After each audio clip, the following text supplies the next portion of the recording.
Dans le monde latino-américain, il n'y a pas beaucoup d'exemples d'amitié aussi forte entre un grand homme politique et un grand écrivain que celle de Fidel Castro et de Gabriel García Márquez, le père de la révolution cubaine d'un côté et celui de Cent ans de solitude de l'autre. La perle d'aujourd'hui est un peu ancienne, mais les perles ne sont-elles pas faites pour durer? Voici un extrait d'une conversation dans laquelle Márquez parle de Fidel. On vous a critiqué pour votre amitié avec Fidel. Non, on a fait plus que de me critiquer pendant de très longues années. Mon problème, c'était que les journalistes ne m'interrogeaient plus à propos de mes livres, mais seulement à propos de Fidel Castro. Moi, ça m'ennuyait énormément. Je crois qu'ils se sont fatigués de me parler de Fidel Castro. D'abord parce que l'idée que l'on se fait de Fidel a beaucoup évolué. En premier, parce qu'il a convaincu beaucoup de monde. En deuxième, parce que beaucoup de journalistes se sont lassés de me poser la même question. Et enfin, parce qu'ils se sont résignés à la situation. Ce qui me dérangeait le plus, c'était l'idée selon laquelle tout ce que je faisais était en fonction de Fidel Castro. C'était une situation difficile que j'ai surmontée par la réaffirmation. Par exemple, on me demandait, mais enfin, quand Fidel Castro va-t-il s'en aller? Je répondais, il ne s'en ira jamais. Il sera là jusqu'à la fin de sa vie. Ce type de réponse, d'un point de vue journalistique, ne veut plus rien dire pour personne. Mais les journalistes se sont rendus compte que je n'avais pas honte de ma réponse et que je n'avais pas peur de répondre ainsi.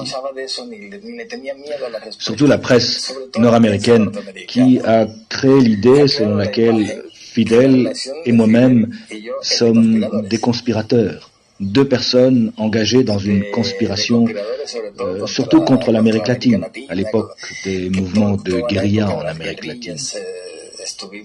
En réalité, c'est tout le contraire.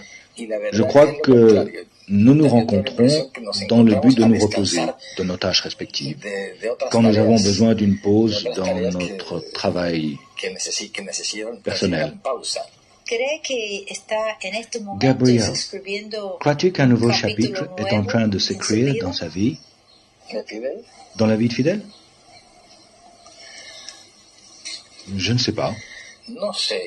Il me semble que Fidel continuera à travailler, à créer, jusqu'à la fin de sa vie.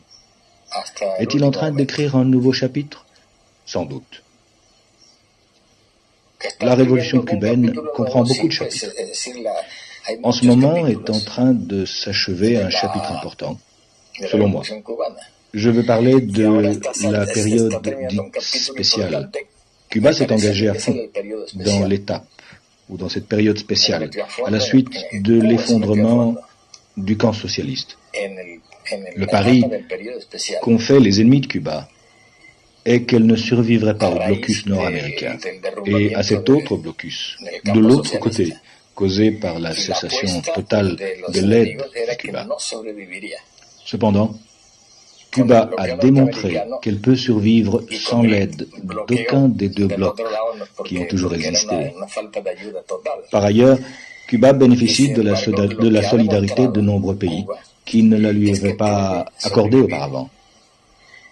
En Amérique latine, en ce point, on peut avoir des désaccords sur des détails, sur des concepts ou des positions au sujet de Fidel Castro et de la révolution cubaine, mais la décision de Cuba de survivre au blocus n'est pas remise en question. Le droit de Cuba d'avancer et de vivre est indiscutable.